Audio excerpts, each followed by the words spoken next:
What's up, everyone, and welcome back to Final Fantasy VI, Episode 11. We're picking up exactly where we left off, with Sabin and Shadow back at the entrance of the Imperial Camp. We're still incognito, but we don't really need to be because there's this guy I don't know what he's doing, I guess he's patrolling, and there's also a dog over here that apparently don't give a damn that a guy in a ninja outfit and another guy in a tank top with a ponytail are just wandering about. But anyway, we're going to go over here and hit this chest, which will actually trigger a guy that actually gives a damn, and we pretend to be a harmless kitty cat. It's enough to fool this guy, and we get to loot the contents, which is a star pendant, I think. Not the best of relics, but I do believe I go ahead and equip it because I don't really have anything else that's going to be useful at this point. The star pendant might get some use, actually, in the Phantom Forest, which is going to be following this episode. But I'm not 100% on that. There are some ghosts that have quite a few magic spells. I'm not sure if poison is one of them, but I have a hunch that it is. Anyway, yep, there's that highly alert guard that just let me go into that tent just to check on loot here, and the status was negative. But here we go, man. We finally get to meet General Leo. Leo is the anti-Kefka throughout this game, and he demonstrates a reverse behavior in comparison to Kefka.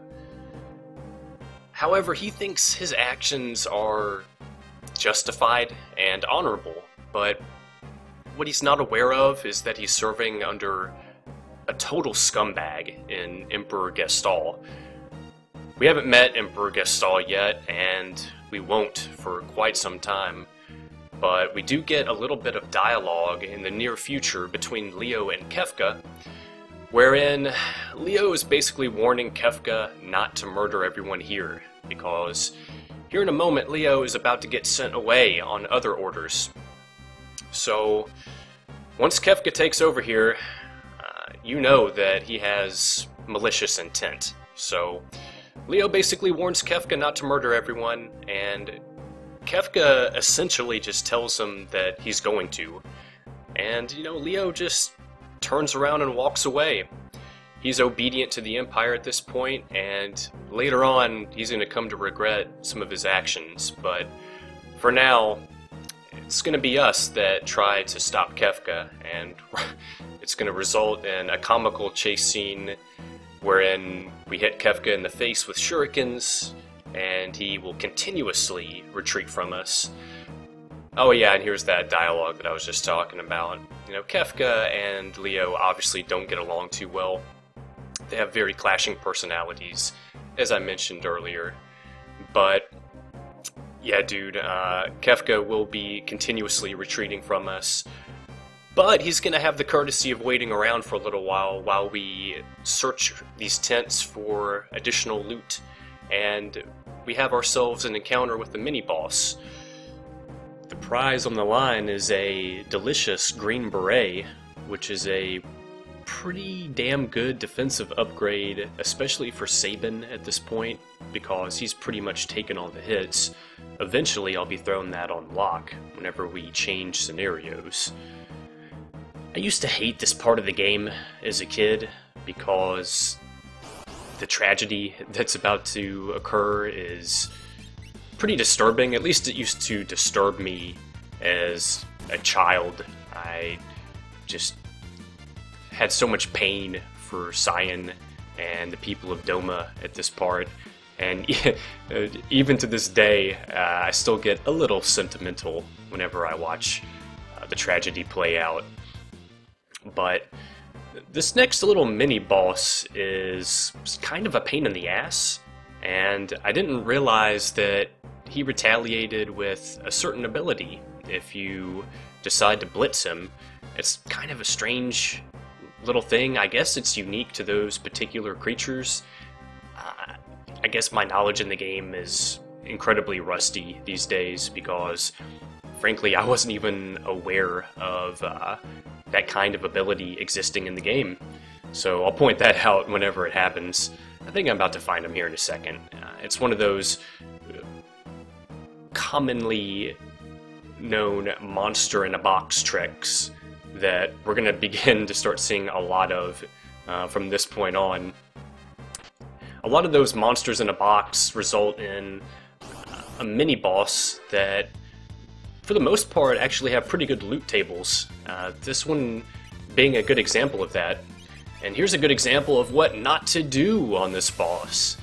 I opened up with the Blitz, and there's what I'm talking about.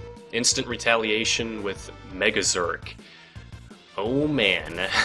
So now I don't have any control of Sabin, and Shadow has just taken a magic attack to the face. That's pretty bad. And luckily I was able to pot before I took another magic attack to the face like that. I mean, I don't think he ended up throwing out another one. He did his alarm ability, which I was aware of, and luckily, even though I don't have control of Sabin, he's still hitting pretty hard, and he starts attacking those soldiers, and he starts clearing things up for me pretty quickly.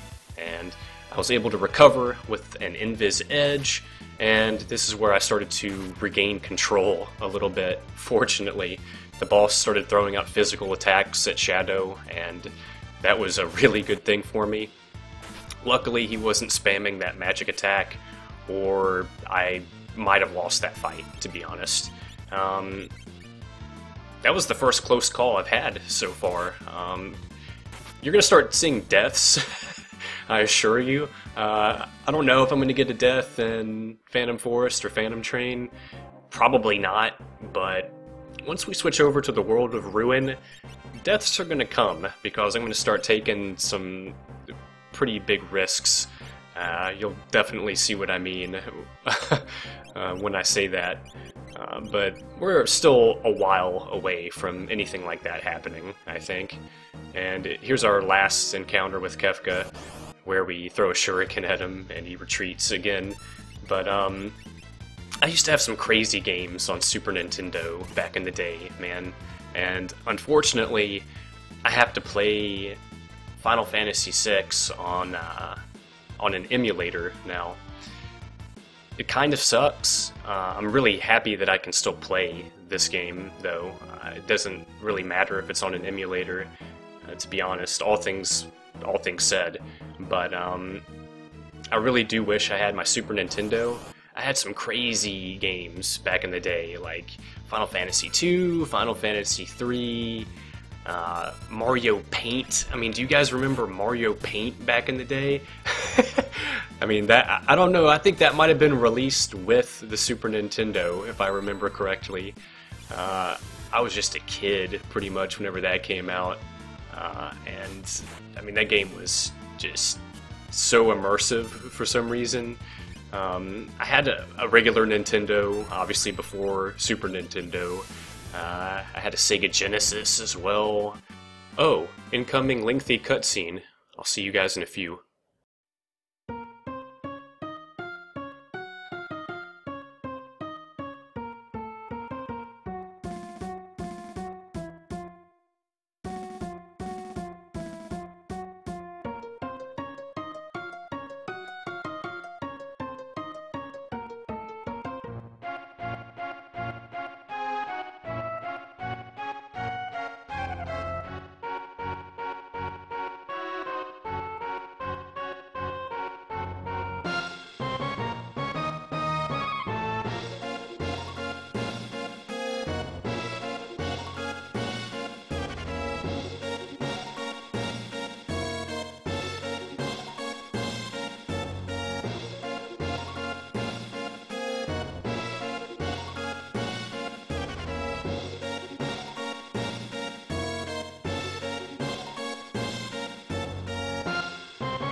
So unfortunately, we're finally meeting Cyan, but it's under the worst of conditions. His wife and child were horribly murdered by the Empire, specifically Kefka. His devious plan to poison the river surrounding Doma was highly successful, apparently, in wiping out pretty much everybody there, spare Cyan and perhaps a few other guards.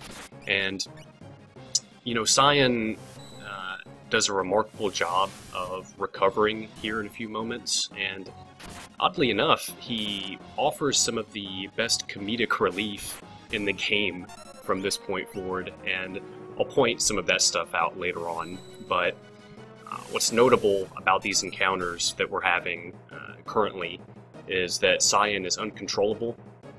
He's pretty much berserk at this point, and we cannot utilize any of his sword tech abilities whatsoever. But it's not a big deal because we have Sabin and Shadow in the back, just literally one-shotting all of these guys. So we're wiping the floor with everyone here, and this is just really easy stuff. So what lies ahead is the dreaded Phantom Forest and Phantom Train. The Phantom Train is a pretty cool place, and as long as I can make it to the Phantom Train with Shadow around, I'm going to be a pretty happy guy. But the trick is keeping Shadow around from the moment we leave the Imperial Camp to the moment that we board the Phantom Train. I think that he has something like a 1 in 3 or 1 in 4 chance of leaving after any encounter that you might have in between.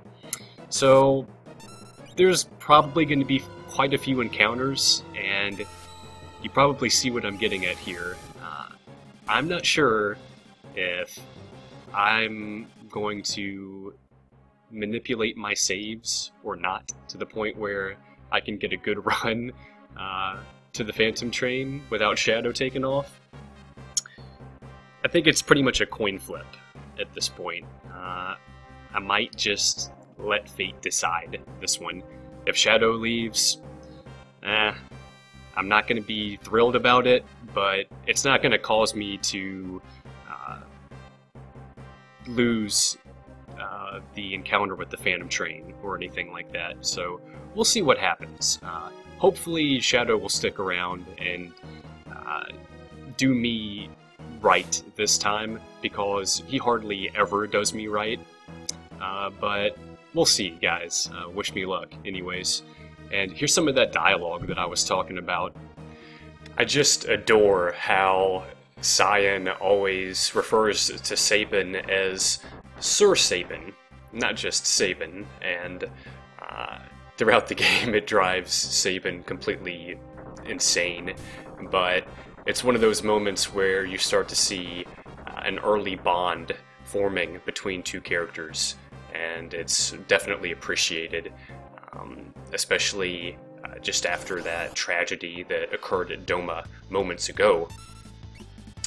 We have more guards to deal with here, but now that we're suited up in the Magitech, this has become even more of a joke, and I try to be thorough on my way out, but I'm pretty sure I picked this place clean earlier on, so there's nothing left. It was a waste of about 15 seconds or so, but we have possibly 2 or 3 more encounters before we're finally out of this place, and we move onwards to the Phantom Forest. Once again, guys, wish me luck. I really hope that, excuse me, that I don't have to make that hard decision with reverting a save. The dream here is that I can make it all the way to boarding the Phantom Train without Sabin, or excuse me, without Shadow taking off on me, and the chances are pretty slim, I think, just to be completely honest, but that's the dream, guys. It's still alive. I haven't gone that far yet. This is post-commentary, of course, but this is the last that I played of the game. I'm actually just coming fresh off playing a lot of Dark Souls 2 post DLC. I've beat the DLC on 3 of my characters now, and it's been refreshingly awesome in my opinion all the way through. I'm not trying to talk about Dark Souls 2 too much during the Final Fantasy VI run, but that's pretty much what I've been doing lately, guys. But I'm pretty sure this is the last little bit of dialogue we have before the end of the episode. So I'm going to go ahead and take off for now, guys. Really hope to see you on the next one.